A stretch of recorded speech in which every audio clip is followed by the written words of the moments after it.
की अगर प्रदोष पड़ती है, बहुत ध्यान से सुनना महाराज, सोमवार की प्रदोष पड़ती है तो शंकर भगवान कैलाश पर निवास करते हैं। मंगलवार की प्रदोष पड़ती है तो शिव काशी में निवास करते हैं। बुधवार की प्रदोष पड़ती है तो शिव रजत भवन में निवास करते हैं।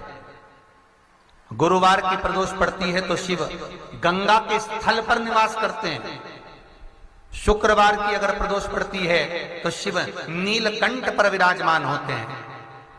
शनिवार की अगर प्रदोष पड़ती है तो शिव शमी के वृक्ष के नीचे रहते हैं। और रविवार की जब प्रदोष पड़ती है तो शिव बेलपत्र के पेड़ के नीचे निवास करते हैं। महाराज, ये एकादशी शंकर से कह रही है कि आपका स्थान ये नहीं कि आप कैलाश पर मिले, उस वार को, उस तिथि के दिन, उस अनुकूल।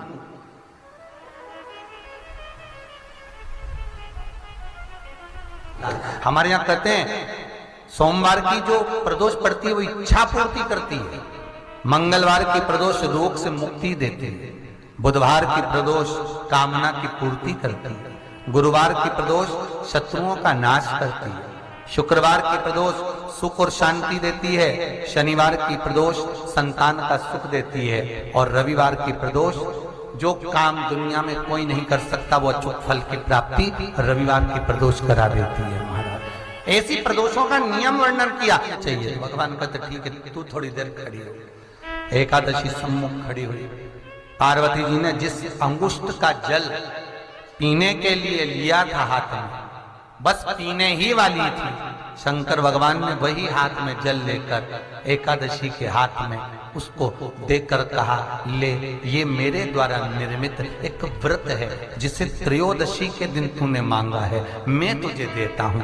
आज इस व्रत का फल मैं तुझे प्रदान करता हूं। अब तू जिस जीवात्मा को लेकर जाएगी उसका पाप प्रबल नहीं होगा।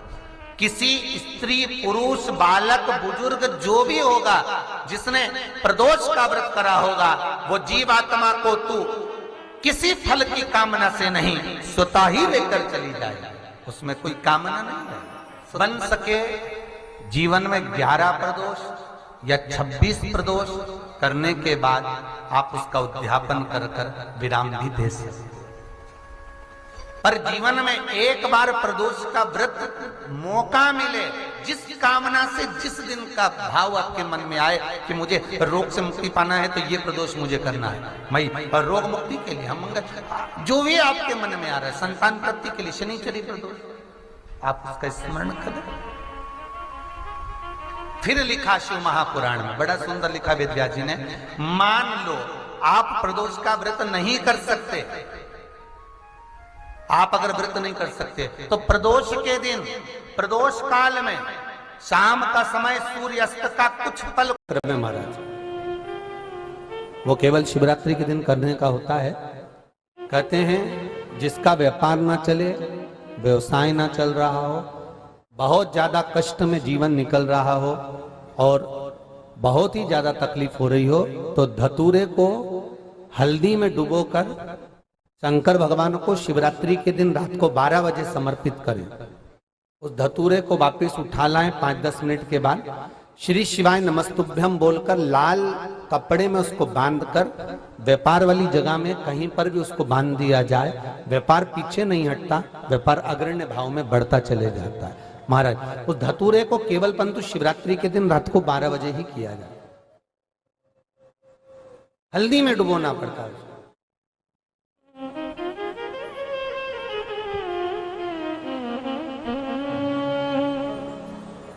यही प्रमाण एक क्रम में और है महाराज जी। लिंग पुराण कहती है, मान लो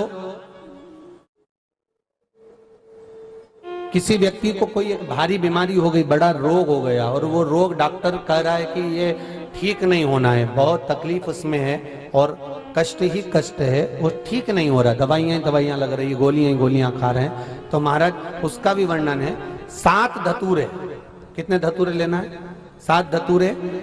कोई सी भी शिवरात्रि से मतलब महीने में एक बार शिवरात्रि आती है, प्रत्येक महीने आती है। किसी भी शिवरात्रि के दिन 7 धतूरे लेकर, एक धतूरे में मौली, लच्छा, नाड़ा लपेटकर चंद्रमौली भगवान का स्मरण कर कर उस मौली को लपेट कर 6 धतूरे में हल्दी लगाकर शंकर भगवान की जो जलाधारी है, जलाधारी में आपको पहले भी वर्णन किया है, शंकर भगवान का ये शिवलिंग है, ये जलाधारी है, ये भगवान का जल निकलने का स्रोत, चरणारविंद का भाव। शिवलिंग जहां रखा हुआ है ये पार्वती जी का हस्त कमल है, जो ये गोल भाग है ये पार्वती का हस्त कमल है, जहां शिवलिंग रखा है। जहां से जल नीचे गिरता है उसके सीधे भाग में श्री गणेश जी महाराज का स्थान है, उसके उल्टे भाग में श्री कार्तिकेय जी का स्थान है। जलाधारी के सामने एक मोटी सी लाइन होती है, कहीं सांप बना होता है, कहीं स्थान बना होता है। जो मोटी सी लाइन है ये शंकर भगवान की सबसे छोटी लड़की अशोक सुंदरी का स्थान है। जलाधारी के ऊपर जो 3 टेकी लगी है ये भृगु ऋषि का भृंगी गण का स्थान है।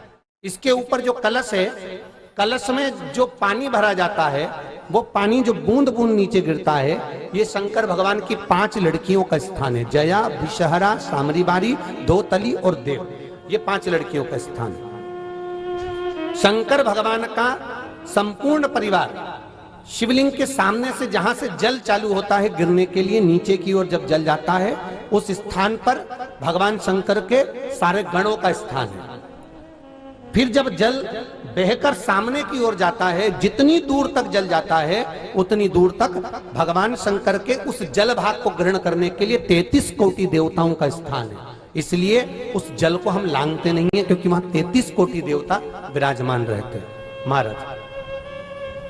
तो जो बीमारी डॉक्टर ने बता दी और बहुत बड़ा रोग हो गया और शरीर में कष्ट है, ठीक नहीं हो रहा, चाहे लीवर से जुड़ा हो, चाहे किडनी से जुड़ा हो, चाहे कैंसर से जुड़ा हो, और मान लो शरीर में कहीं गांठ भी हो गई है और वो मिटी नहीं रही हो, तो महाराज निवेदन है 7 धतूरे, एक धतूरे पर मौली लपेटकर वो शंकर जी के शिवलिंग के ऊपर चढ़ाना। 6 धतूरे, उसमें से एक धतूरा भगवान श्री गणेश जी का स्थान, दूसरा धतूरा श्री कार्तिकेय जी का स्थान, तीसरा धतूरा अशोक सुंदरी का स्थान। महाराज शंकर भगवान की जगदम्बा जी के हस्त कमल के ऊपर एक धतूरा, एक धतूरा जहां से जल नीचे की ओर बहकर जा रहा हो, पानी जिस जगह से नीचे गिर रहा हो बिल्कुल वहीं पर एक धतूरा चढ़ा देना है। उस धतूरे को चढ़ाने के बाद वो धतूरा वापस लेकर आना है, अवधूतेश्वर महादेव का नाम लेकर या चंपेश्वर महादेव का नाम लेकर उस धतूरे को जो बीमार व्यक्ति है उसका स्पर्श कराकर बेलपत्री के पेड़ के नीचे पटकवा देना है। महाराज धीरे धीरे रोग में आराम मिलना प्रारंभ हो जाता है, औषधियां धीरे धीरे समाप्त हो जाती हैं और व्यक्ति स्वस्थ हो जाता है। ये केवल